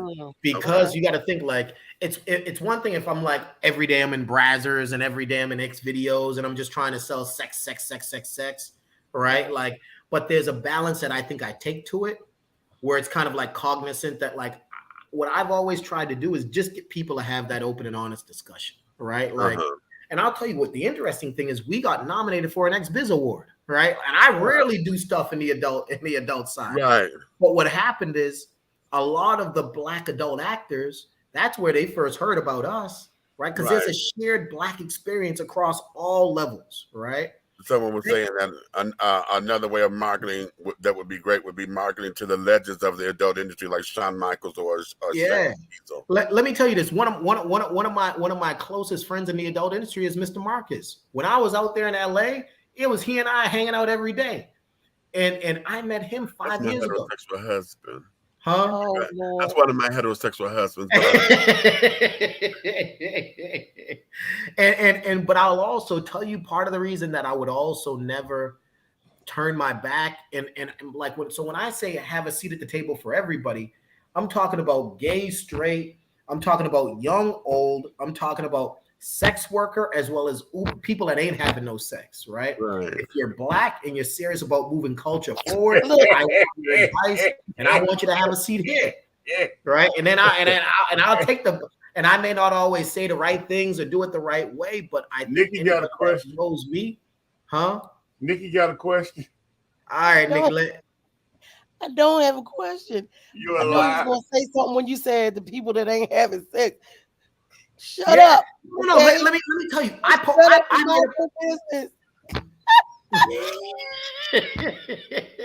But I'll tell you, one of the first people that looked out for us was Cinnamon Love, who was a Black female adult star from a while ago. Right? This was when I was in New York. Damn. Yeah, she reached out to me. I'll tell you, there were, and I forget the organization's name or whatever, right? Hold on. But it was, but it was Cinnamon Love, and then there was another organization in New York, right? That gay men of African descent. I knew. Well, I was going to say that for you because that just dropped in my spirit. But go ahead. Those were the first two, and then BLACA, National Black Leadership Commission on AIDS. Then they actually gave me my first office space. When I first launched my company, right, I wanted to bring on interns. I had no money. I told you I was going door to door, right? And BLACA saw what I was doing. I told him I needed space for the summer so I could have interns, right? They were like, you can use my Harlem office for free. Wow. And that's why some organizations, like to this day, right? Like I'll never forget. And you know, when I am able to make it big, like there's a lot of people that all played into this that I will be able to help later on, right? Because my success has not been built solely upon me. It's been a lot of Black folks that have said, I believe in you. I believe in what you're trying to do. We ain't got everything, but we'll try to help you along the way as much as we can. And that's why, like, even now, like one of the guys who helps us, who's core to kind of like my marketing and my branding and everything else, his name's Jay Cooper. He's like the only Black gay, he's one of the bigger Black gay dudes. Jay Cooper. Yeah. He's like, no. Here in Atlanta, he's like Boosie's road manager. He's a Black gay. Okay. Right? Like, and literally Boosie like road manager. Yeah, Red, you heard it. Huh? Red, I was asking Red if he knew who it was. But yes, I know who it is. Okay, next caller, go ahead.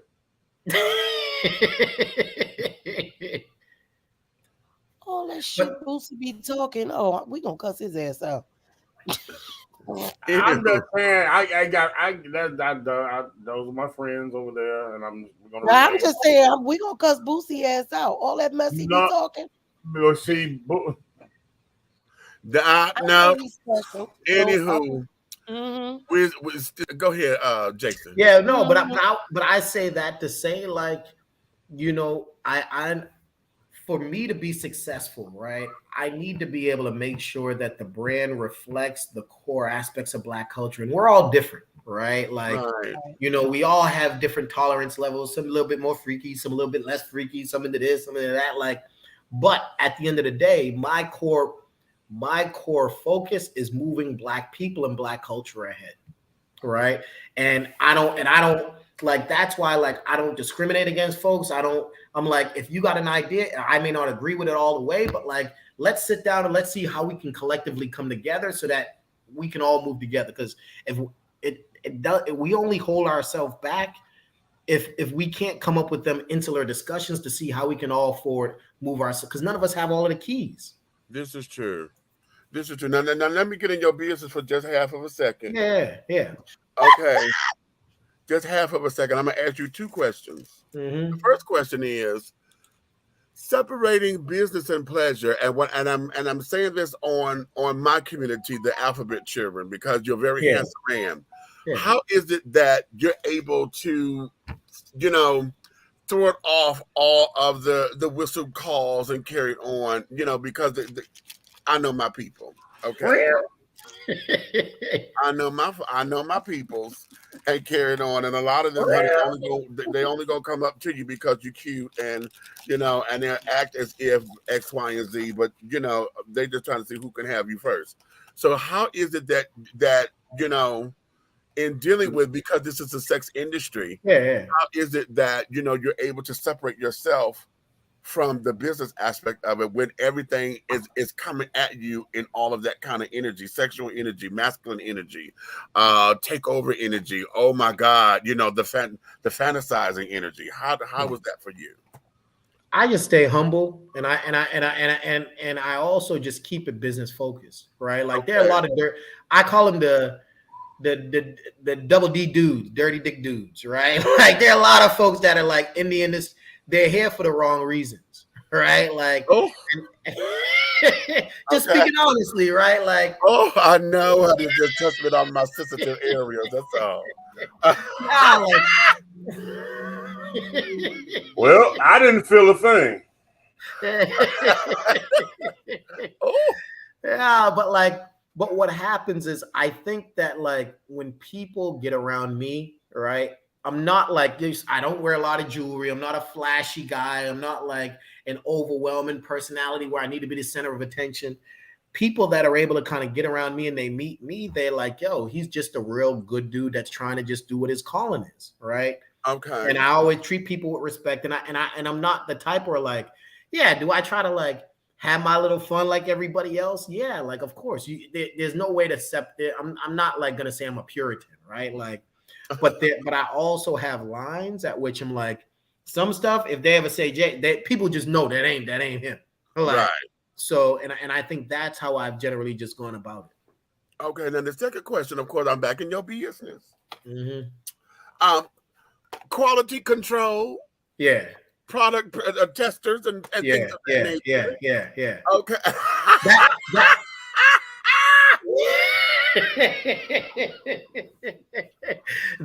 That's when you use the double D dudes, right? Like, that's when you get their feedback, right? Like, everybody got a time and a place, right? Like, you get the dirtiest dudes, you know, the most sexually active guys, you know, and then you're like, yo, give me your real feedback, right? Okay. And that's generally how you go about it, right? Like, because, and I'm one to be like, let me tell you, the other day, I'll get a text message that'll say, you know, Jay, I tried out this one, and going back to what you were talking about in terms of expiration date, right? Mm-hmm. I got a text message. They were like, you know, Jay, I tried out, your condoms have always been working good for me or whatever. I tried out this one and it felt a little dry. You know, it seemed like it had less lube, right? And I was like, I was like, take a picture of it, right? She took a picture of it, and it was one of the ones that was almost at its expiration date, right? And I was like, you know, because you can track them by lot number, right? Yeah, yeah. That's how we track all of the different lots or whatever of our condoms. And I was like, it's interesting. I was like, number one, appreciate your feedback because I need to know, right? Right. You know, I was like, yeah, your lot is basically expiring and not too long because, you know, and then she's like, oh, I get it now, right? But that's what happens over time, right? Like, you know, if you got a condom that's like 4.5, 5 years old and you got a 5-year expiration date, right? Yeah, it's not going to be as fresh. Yeah. Okay. So that's cute. Okay, now let's go here. Let's go here because the dynamics, as you said, you got 60% of your business coming from women. Okay. In that particular market, you know, how oh, wait a minute, how do I want to phrase this question? Because I saw a video of you at a launch. I guess it's one of these somebody's party or whatever. There's a whole bunch of women there and carrying on. How is it that conversation is navigated? Because women are not necessarily wanting to discuss sex like that, but Black women in certain circles will. You know, when you got the ghetto girl, honey, you know, hoochie mama. These young girls, honey, they say anything. But also, now here goes why it makes sense, right? Right. Think about us. Up until this year, we didn't have mass distribution in store. Okay. So if you're only really available online, right?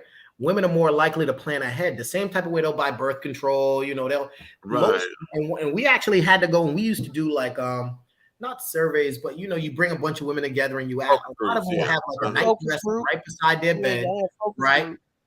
Yeah, we do like a little focus group, and they'll have like a nightstand right beside their bed. That's where they hold their vibrators and their condoms, and they always just make sure that nightstand is stocked, right?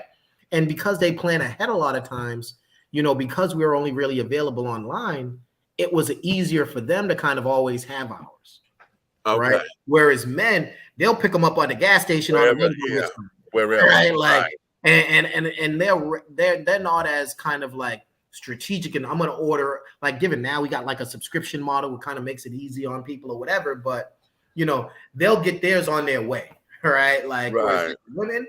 So that's why, and there's also the stigma related to it as well, right? Right. So women may not feel as comfortable going and getting it in store a lot of times as they may just be able to do it online, and it's discreet package and it just goes right, and they're able to support and feel good about it that way as well. Now let me go here. Is your marketing to gay men different than your marketing to women? And I ask this because with the alphabet children, honey, oftentimes it's the bottoms who are more likely to, you know, need the condoms and this, that, and the other. You know what I'm saying? The tops, as you say, they're going to get it as they come along. The bottoms, we have them in our purse and, you know, this, that, and the other, bitch, we're going to be ready. You know, kind of thing. So is that marketing different, or is it almost parallel because of how the dynamics of that are? You know, women, as you said, are usually planners, and is it almost similar, or do you have to tweak it, and why do you have to tweak it? Now, I'll tell you, I guess you go back to like the alphabet marketing or whatever, right? Is a little bit different, right? Like one of the things that we generally do is we try to have presence where at like the prides, right? So every year, like we may do DC Pride or Atlanta Pride or whatever, right? Or we may do kind of like, so with us, or we'll do kind of like targeted online ads, right? So like, or we'll do, when it's not that, we'll do like adult advertising. So another thing that people don't know about, like, you know, well, we may not necessarily promote this part of the business, but the cheapest online ads that you can buy are on adult websites. Yeah. Right? Like, I heard that. Yeah.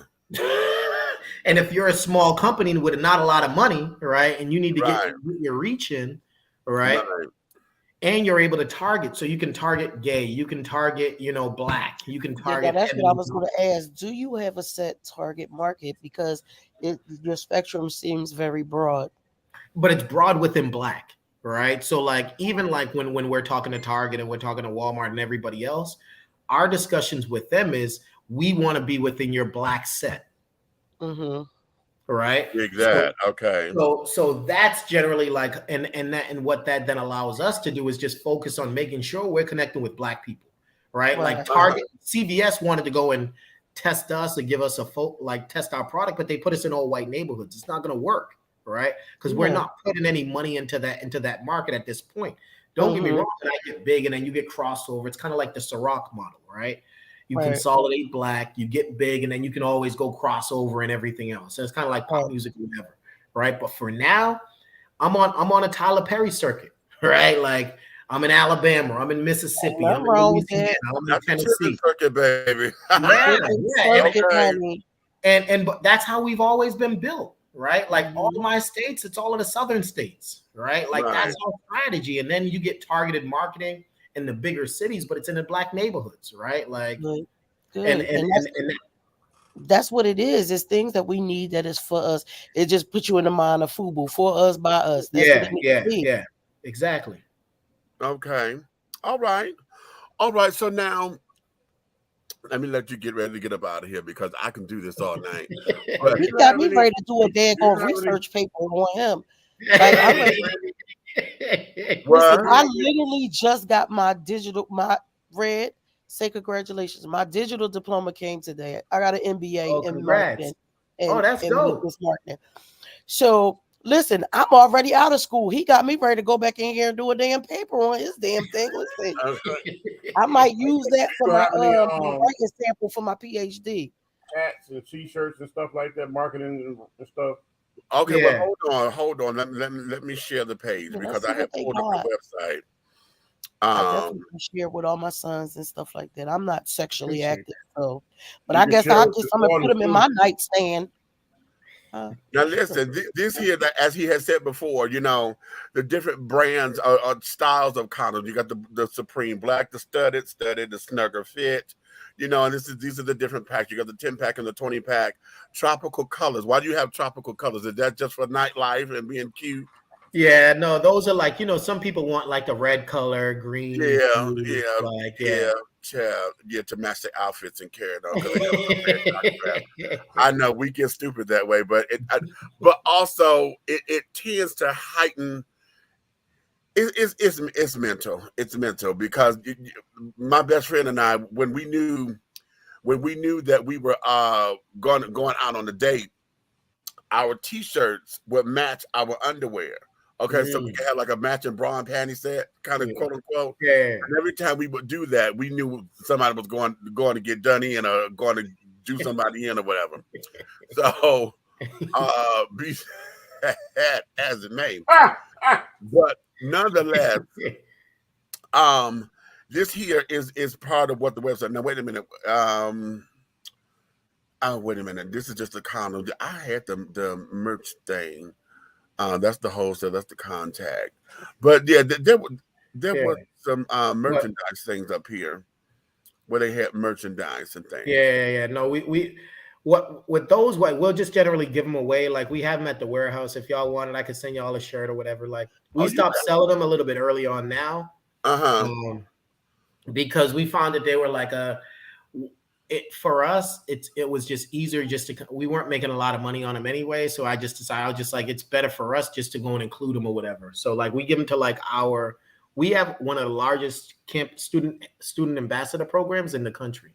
Oh, that's cute. So, that's real cute. Yeah. Okay, we have about close to 200 HBCU students on all of the different campuses that kind of like promote the brand. And, you know, they raise kind of sex education and condom awareness on campuses or whatever. So a lot of time we just give them to them. Now, listen, sweetie, I want y'all to check this out because it's free shipping on orders of $50 or more. So listen, sisters and the brethren. Okay, now you got to see a 12-pack here is $10, or the double pack, honey, is $20. Now, if y'all sitting up here trying to get your coins together, okay, 5 of y'all come in, do the little do-wah-diddy, okay, and call it grace. You see. And that way, everybody can have at the same time, you know. For those of y'all who throwing sex parties and carrying on, honey, this here, Okay. This here would be the tea, honey, especially for those of y'all here in Atlanta when y'all saying y'all supplying all the supplies.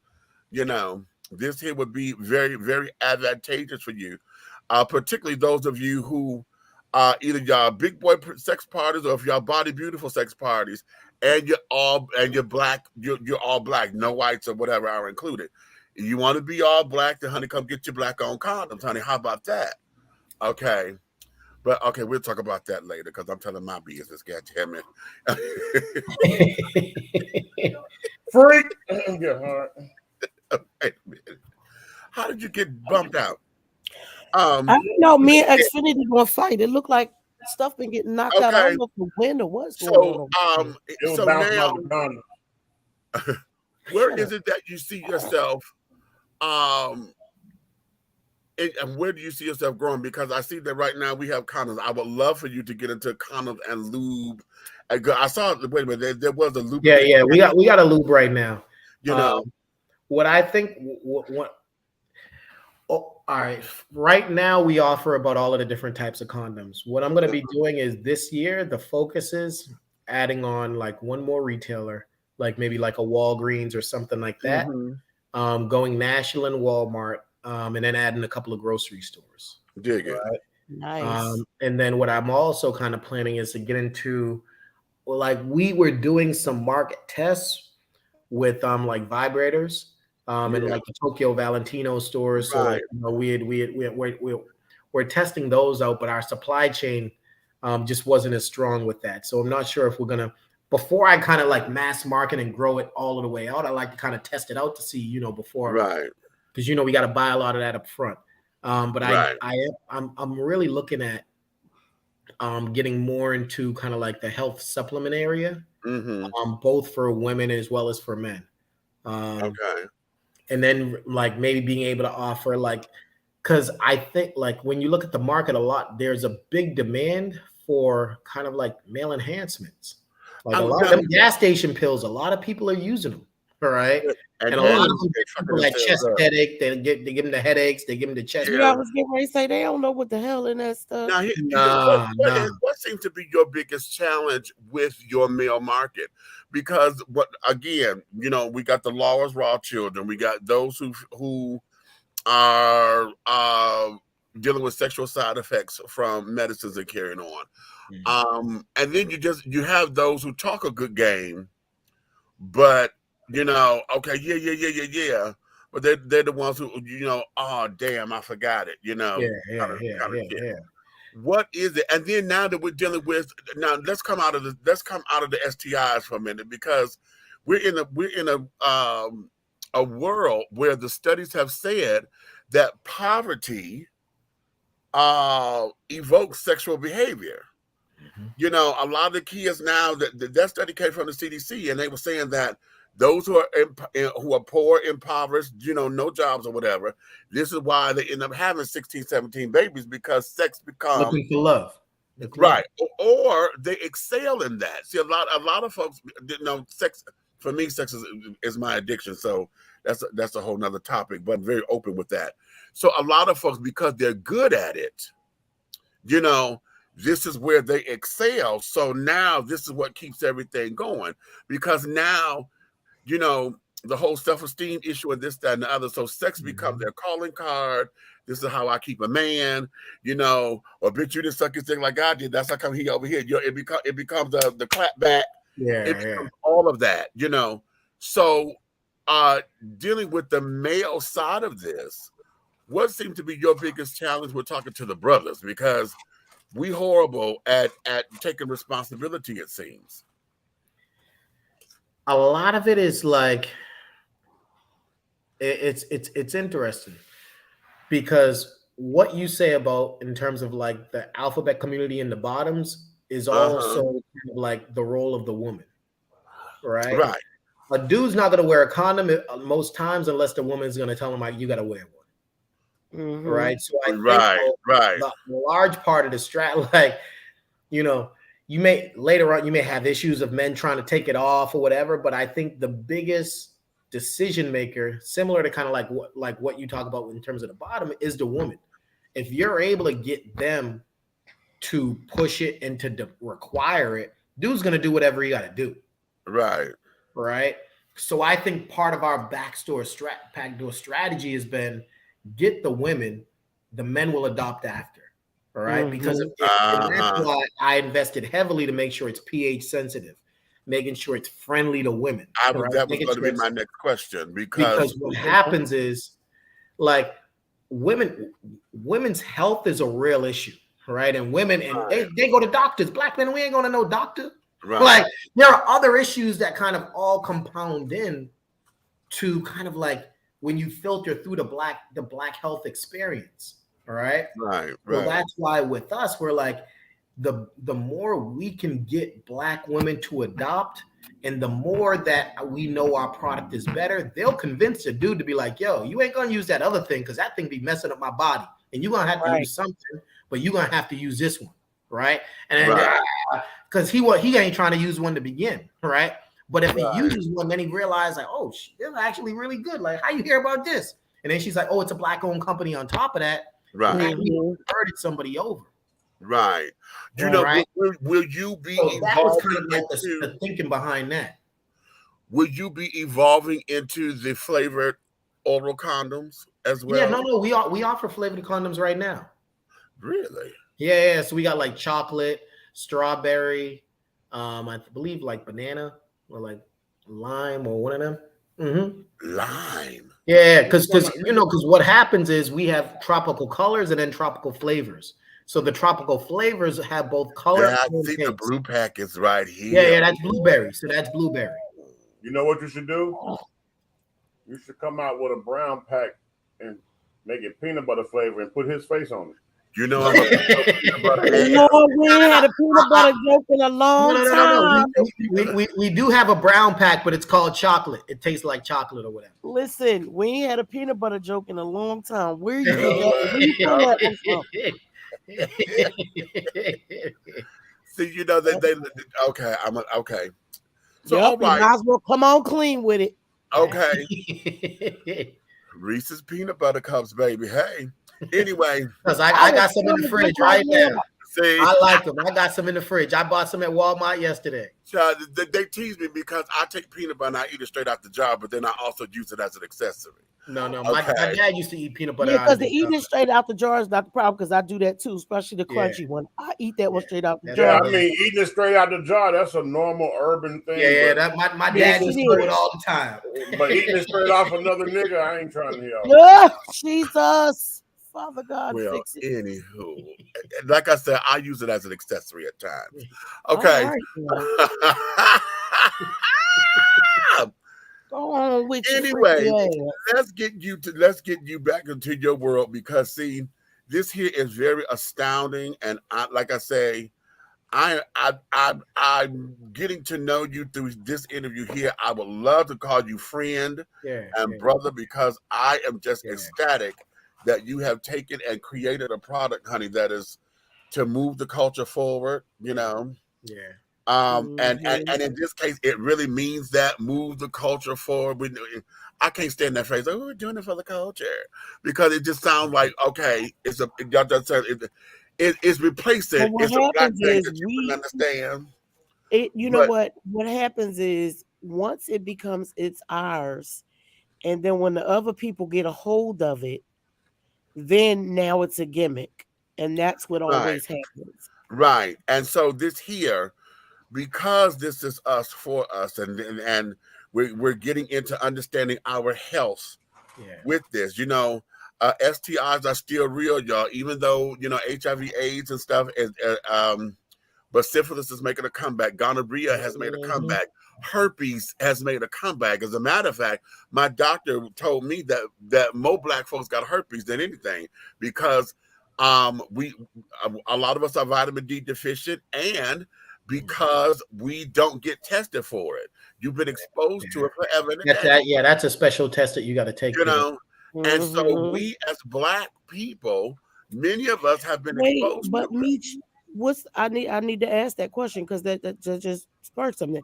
What does vitamin B and vitamin D deficient have to do with it? What?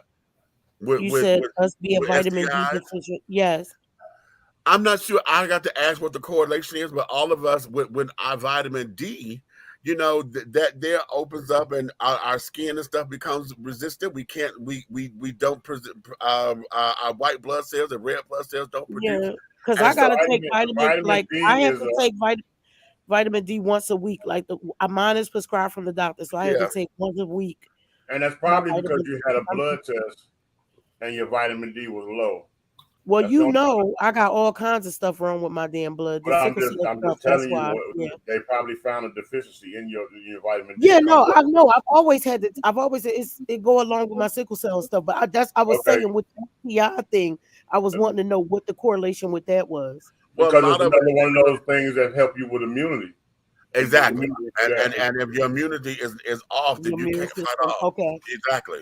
You know, which means that, you know, for those who become HIV positive, you know, it could help with the viral load going faster than what it is, and all of those kind of things. My mega pack, I take a D3 every morning.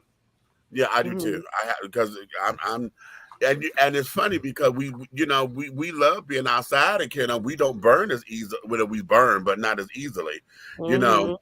And we're out there in the sun. We just are just deficient. So in those particular cases.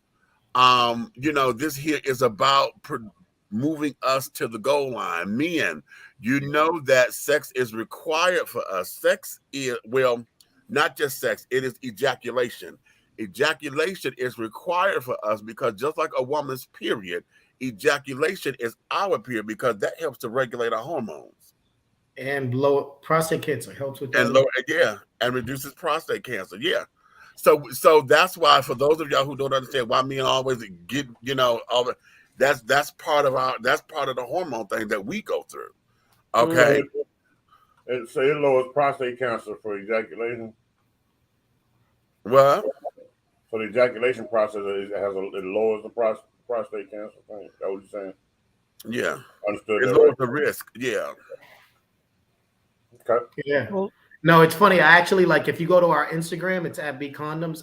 We made a post this week that was talking about what happens when you don't have sex for a long time. Right. All right. Right. That was actually one of the first ones. So it was like you can experience more stress and anxiety, mood swings, higher risk of developing heart disease. Yeah. Your immune system gets weaker, blood pressure goes up, the vagina walls can dry up or thin out, your penis can shrink, and you're at a higher risk of developing prostate cancer. Boom. So this is why. Keep a healthy goal. Shut the hell up. You worried about me, goddammit. It's still old shit. I don't care how long it's been since I had none. It's still nice and right down there. I'm waiting for somebody's daddy with a whole bunch of money. This is why. He even got a whole bunch of money. He just got to have a business, and he has to have travel like we all have. Goddamn it! I don't want to be down the corner. When she busts, Georgia gonna shake. I'm telling you. Listen, y'all better hold on. College Park is gonna be an earthquake. Anywho, Jason, we're gonna let you get back into your world. So nice and Big Meech, honestly, thank you a lot, and I do appreciate you being patient and persistent, because like he can tell you, like I'm a terrible phone person, so if anybody that tries to you'll never get me. But if you send an email, I'll definitely, because when I settle down and I calm down, I can get back to you. So I just appreciate that part of you. So and thanks for the opportunity. I got educated. This was important to me because like I said, I wanted to make sure that we get you here. Now I got to make you a commercial for the show, but we'll talk about that later. Because I really want to make sure that folks push this. I'm in my head like, okay, I know Big Boy Pride is coming up. Heavy Hitters is coming up in Texas. And the Big Dogs is doing something in Vegas. So I know all of these particular organizations. And see, this is my community, the Big Boys, child. Lord knows, honey. These are other avenues that are Black centered and carried on to where your brand would do wonders there. I mean, shit. And and then also now that you got him, you already said you give me the feedback. Let me you know. Yeah. You got the business address and stuff, Meech? Because I want to be able to send you. Do you have Jason's business address or P.O. box or whatever? I want to send him an Alo Nana package. Jason, I make all natural soaps and body butters and stuff. We got it. We got it. And carry it up. But yeah. Okay. You will get a thorough report. Okay. And I'm gonna, because I was so educated tonight, I can honestly say Red is not lying. No, I haven't had sex in a long time, but I was a person who got married when I was 18, and then I was married for 10 years, and then I was divorced for a little bit, and then I was married again for 6 years, and then I divorced a little bit, and then I was married again for 10 more years. So I don't be having that many different people out there because I was in long-term marriages. So I don't be out there because of the thing of condoms irritating me. I'm very sensitive. So I'd rather just not have it. I know that in those long relationships and stuff like that, well, at least my husband's is supposed to be acting right. You know what I'm saying? And my tubes is tied, so I ain't got to worry about having no babies. So it's a big deal for me when it does happen. And I know that I don't want to not be protected, but I also know that like 9 times out of 10, those other ones will irritate me. So it's like, I don't want to do it. So this was an educational thing for me to be able to be like, okay, girl. And you know what else too, Nikki? Ain't no pork in them. I know. I seen that. I seen that. He said it's all vegan. I was waiting on his ass to go. You know, there. Ramadan start April 1st. Now, listen. Don't start no mess with me. Anywho, but yeah, thank you so much. And I will. I'm gonna get the business address from each, and I'm gonna put you together. All of this is going to do. Like I said, it is my duty to make sure that I do my part to help build and rebuild Black Wall Street, and then I want us to build a Black gay Wall Street because Black gay Black business owners have never been highlighted or spotlighted. So you, sir, having a product that is absolutely, again, it tickles me when we have Black folks in arenas that we don't think Black folks are in, and then for you to who would have thought? You know, you're the first. But see, that's why I was so excited that night that we were in. Well, I might as well plug them when we were in the atrium. Yeah, and that thing was, and the little distribution thing was there. And she was like, "Oh, it's a Black-owned company." And this is I'm looking at my little homegirl. It's in Decatur. Oh, well, yeah. That's cool because here's what happens. Like I'll tell you, we sell. Last year, I think we sold like 12 million condoms or something like that. But like, I don't be know where they be going. Okay. Listen, you better come on. She had a whole display tower. You know the display tower that you all have? She had the whole display tower, and it was loaded with them, and she was giving. Oh, that is cool. Yeah, that is cool. Yeah, because like, but yeah, that I like, to me, that's the stuff I appreciate because a lot of times I don't see that part of it, right? Like. We just focus on getting things out, growing, growing. All I know is I was excited. I was telling everybody in the club. Now we have to spread the word to CCOA for all the car clubs and stuff to know about this.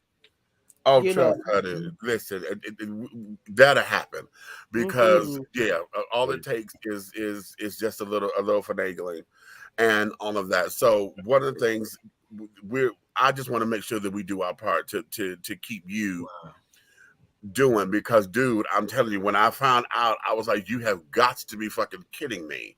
It is always a marvel when we see Black folks in areas that we don't think they should be. You're the first one to do condoms.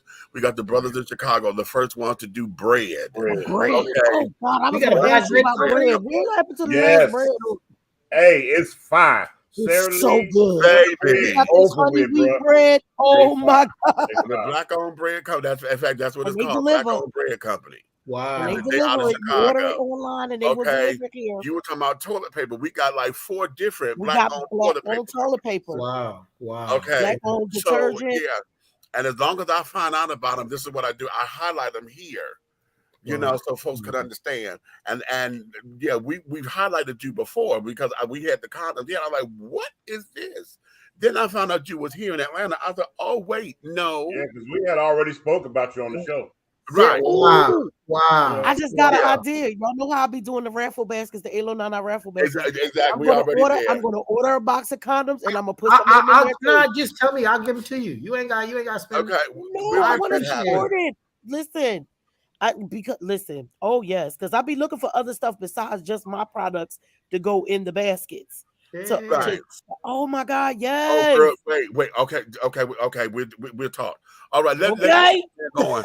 Because my wheels are going. Right, I know. Look, y'all know I'm sleepy, but I'm waking up now. I'm like, wait a minute. I'm girl. Yeah. That marketing degree about to start working right now. It's about to be like, bitch, wake up. Okay, right. That man Bumpy Johnson. I know that name. You got Bumpy Johnson on your shirt? Give me that shirt. Yeah. Give me where you get that from. Who bought you that? That was made especially for him. Did you get it for him? No, I did. Gospel Gangster on the back. He got Gospel Gangster on the back, and then Nate got the chorus. Nah, but that movie was influential. That's what made me want to go and get the direct connect. Right. Like, let me tell you, I went solo with a backpack to China, Thailand, and Malaysia. I went to Google. I downloaded the names of the condom manufacturers. I cold called them and sent them a cold email, making it seem like I had the biggest company in the U.S. Right? You better come on. Doing that. How were you able to navigate that, not knowing the language? How did you find your translator?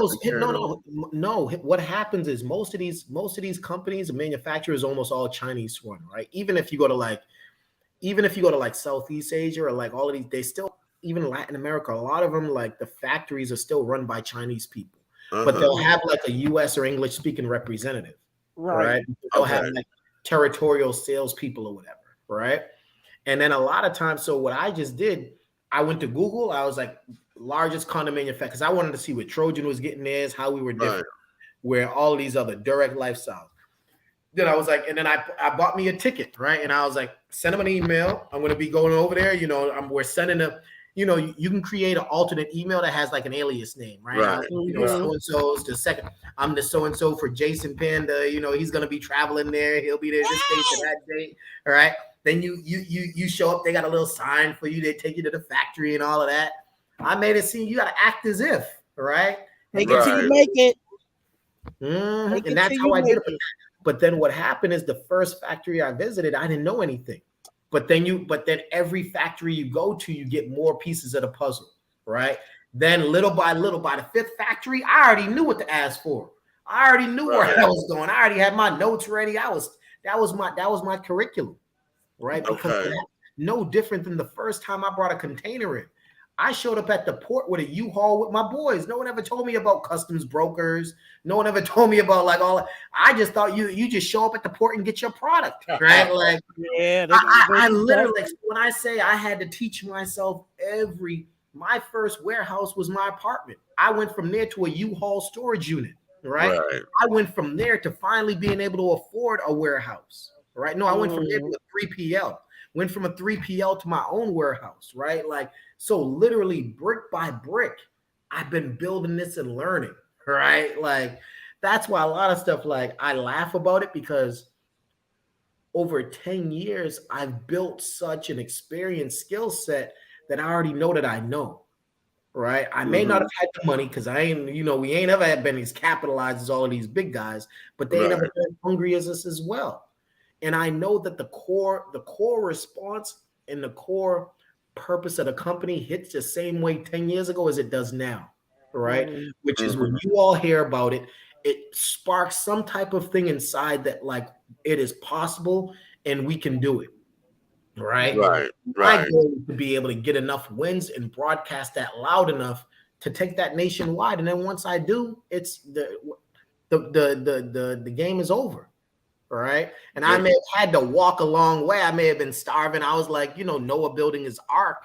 Right. Everybody called me crazy. I made $200,000 my last year and I left to make zero for 4 years. Right. So it's like, but I made the sacrifices to where, I'm for tough right now. Right. Like it's going to take a lot. So and I'm doing it for the right reasons. You know, I just believe in what I'm trying to do. I appreciate your story. I Baby, really that's appreciate very it. inspiring. I need for you Very, to come very, out very and talk to the inspiring. kids and stuff like that. Yeah. This is, and then you know what? When you get all the way national, once you go all the way national, you know global is not going to be that hard. And for you to let me go, tell you, we get hit up by people in best.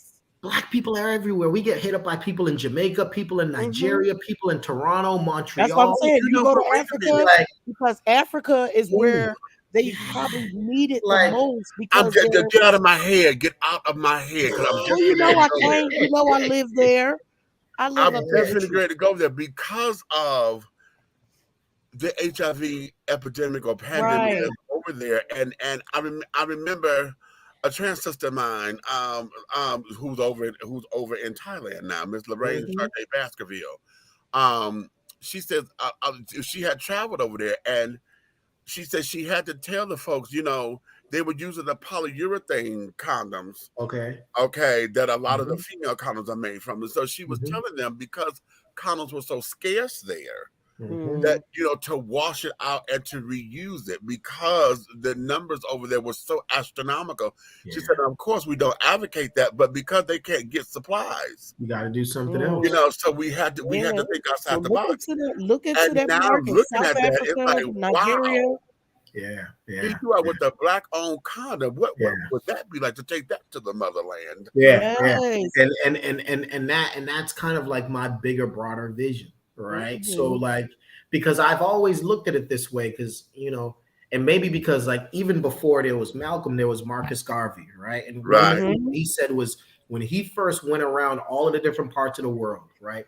Before the Black Star Line and everything else, there was a shared Black experience where no matter where in the world you found us, we were always at the bottom of the totem pole. But through that experience, there was also a common thread that we could then interconnect, whether we were in Africa, whether we were in the Caribbean, whether we were in Canada, whether we were in the UK.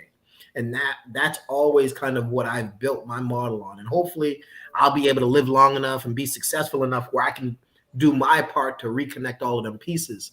But I've always seen it that way. Yeah.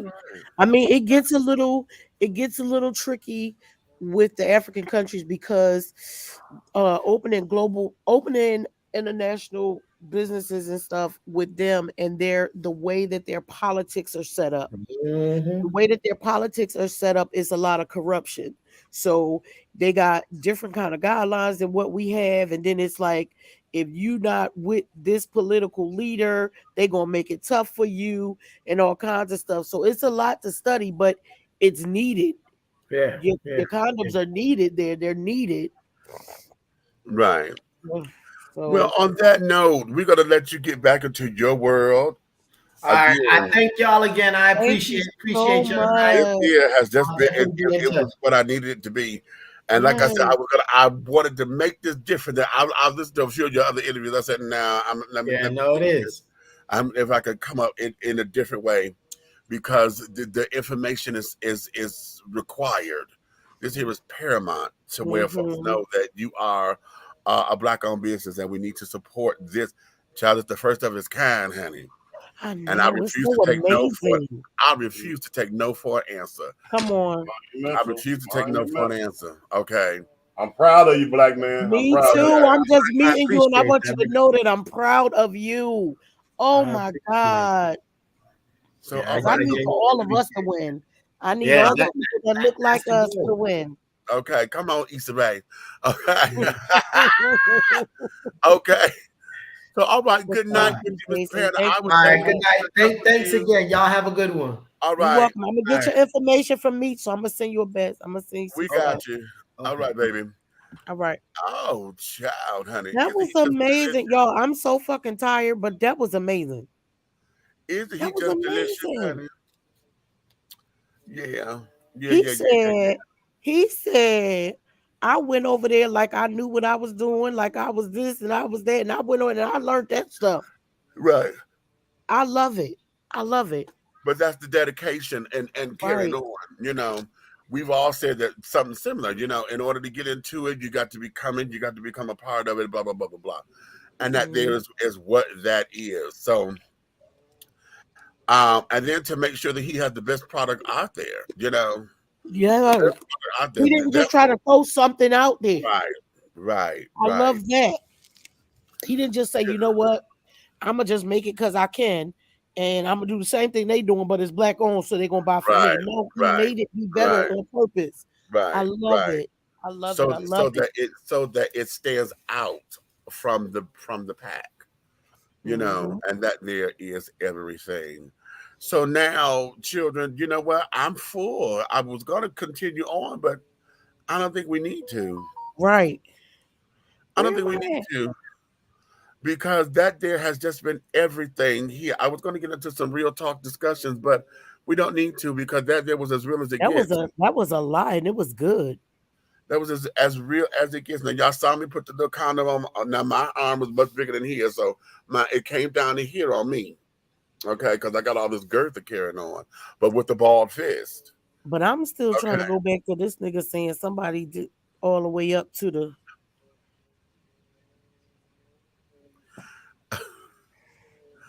Yeah. My mom was like stuck for a while when you said that. Like I was still listening, but I was like, wait the fuck a minute. Wait a minute. How? Very carefully. And they still able to walk around and just be fine. Yeah. Just consider it astronomical. Yes. No, you bring your ass back here. You shouldn't have never told us that's what they did. You get your ass right back in this screen. You know get your ass right back in here because you shouldn't have never told us nothing like that. You know, listen. When he said that, my mom was literally stuck because my mom was like, "I know the fuck. That's not what he's saying." Yeah, that's not what he's saying. Yeah. Wow. And for him to take it down to his elbow on his arm, you know, because he's not, you know, he doesn't. Maybe for him to cut that cucumber through that damn thing. Exactly. I'm like Nikki, for you to say somebody had nuts next to their armpit, that's crazy. Right, like what? Yep. What, he thought it was a puppet? What? Basically, a marionette. His hand all the way up your ass, all the way up. A marionette, honey. What the people said, what the mamas used to say, I'm putting my foot so far up your ass, you're gonna be talking with my damn. See, somebody should have explained to him there's a better way to your heart. Right. Well, no, shit. That might have been the best way for them. So, anywho, that there is that. So, children, we're gonna let y'all have the rest of y'all Saturday, honey. All right. We're gonna let y'all have the rest of y'all Saturday. I'm sitting up here. I'm overheating because it's cold outside, but I think I got the heat on too hot from here, and I know what it is. It's the lights because I'm in this corner, and the heat is circulating right here. Now, when I go into my bedroom, but turn it up, okay. But that there is that. So it was a good night. The Skyhawks won. Okay. Skyhawks won this damn night. This was good. Right. Well, Ice Cube said it was very informative for y'all. It was for me. It really was for me. Yeah, it was. Oh, child, it was a wonderful night. Wonderful. That was my yeah. Okay. And I got a chance to see the face behind the product that we saw that night. So. Exactly. Now, our next day on the air will be Friday the 18th. Y'all know because I'm back to work on Sundays, we don't do. I said what I said Sundays. Because I got to be at the donut factory from 3 to 11. So that there is that. Oh, let me tell you, I didn't tell y'all this. I met David and Tamala Mann. When? Oh yeah, you told me. When you meet Brown and Cora? I met Brown and Cora Wednesday night. Yeah. They was at the hotel? Yeah, they came through. Aww. And I was able to talk with them and carry on, which was lovely. Honey, Brown lost a lot of weight, honey, but he looks good. Yes. And things of that nature that I told him about. I said, y'all tell Tyler that I said this last movie of y'all's, honey. I said, I said, that was too damn funny. I said, I'm cussing because y'all asses was cussing. He said, well, we wasn't cussing. That was him. Baby, because that was funny. That shit, you know what? I think I'm about to watch it again before I go to sleep. That shit was And funny. then I told them about their song Ups and Downs. Have y'all heard this thing? Oh my God, that song makes me, I love their that song. song makes me cry every time I hear it because it's genuine. And I put that on the Learning Wait, to is Love that the Myself one where they was playlist. talking about when he had the baby outside when they explaining the story? Oh, okay. No, this one here is a love story to each other. Oh, okay. Okay. And he said, "Have you heard the whole album yet?" I said, "It's a whole album. I thought that was just a single." He said, "No," and they did a whole album together. Yeah, they did a whole album together. And because that one song that I'm talking about is on there too. Okay, and it's like, wow, okay. And it's not gospel; it's a love, it's a relationship album. It's a relationship album, and it's sickening. It is absolutely sickening. So he told me to go and listen to it. I said, as soon as I get downstairs to my office, I'm going, and I did, and it is a very, very wonderful, wonderful album with the two of them. And I have another song. I don't know the titles of it yet, but it's the second song that tore me up. I was like, okay, y'all trying to play with my emotions. Oh, okay, and things. So it's a wonderful, wonderful show. I'm an album and Karen. They're beautiful people and Karen. Also, I know we about to go, but I want to because I was here, but I wasn't here. So I want to send up love, light, and prayers to not only the Braxton family, but Tracy's husband, like her immediate family, and her son and her grandson. And you guys, you know how the one that we noticed the least or whatever, Tracy had become, well, next to Tamar, like my favorite, because she was always the underdog when Braxton Family Values came on. So for me, I was always rooting for Tracy. And even when I found out she was sick, but they wasn't never really saying what it was, man, that's and what gets me is that she's the one who really wanted to sing. She wanted it so bad. And what got her was esophageal cancer. But some people in the state capitol, they don't. What's that? That's me. This is about David and Tamla, man. But like y'all, if y'all never heard Tracy's song "Last Call," that is my damn song. And when it came, you know that she made it all the way up to number 16 on the Billboard the Billboard Hot 100. Last Call was my damn song, and I'm glad that she was able to do the things like you said. She wanted it so much. Yeah, she had two actually, because she had one after Last Call, because the name of that album was called Last Call. And then she had another one, and then just being acting and stuff. She's acted in something that hasn't come out yet. Right. It'll be out soon. So just prayers and love and light to their family, because even though they get into it and stuff like that, y'all could tell that's real family shit. Right. And they are. And it was all with her. For anybody that don't know, the family, mom, Tamar, Tony, all of them was husband. Everybody was with her when she passed, because Tracy had been in hospice for a while. Wow. I didn't know that. Yeah, she the last couple months. So everybody was there with her. So that's a good thing too, because that's rare. Yeah. So we want to send that up there to the children. And I'm Trina and I, we haven't met face to face, but we have a relationship because she was on Sister Circle, and they know me. Yeah. And so I reached out to her on Instagram. I was like, "Listen, we're going to hold you up, you and the entire family, right? And carrying on. So y'all just hold them up, because that's a hard loss." I know I'm gonna probably do a post. I'll probably put up a TikTok and to her husband and her son. Y'all know me just losing my mom. I'm very sensitive about that. And her grandbaby, because the son done got married. The son just got married. So, and she was only 50. That's the thing. She was only 50. So wow. So all right. So all right, ladies and gentlemen, we're gonna let you guys go. I'm not gonna sing out tonight because I'm sweating and and then I've been sitting in this chair a little too long. I got to get up. So on that note, honey, we will see you guys on Friday, the 18th of March. where we will have Dr. David Mel Bronze will be our special guest. If you are in the Atlanta area, girl, shut up. Niece, that's our niece. That's lady ass. I heard you. She okay? No.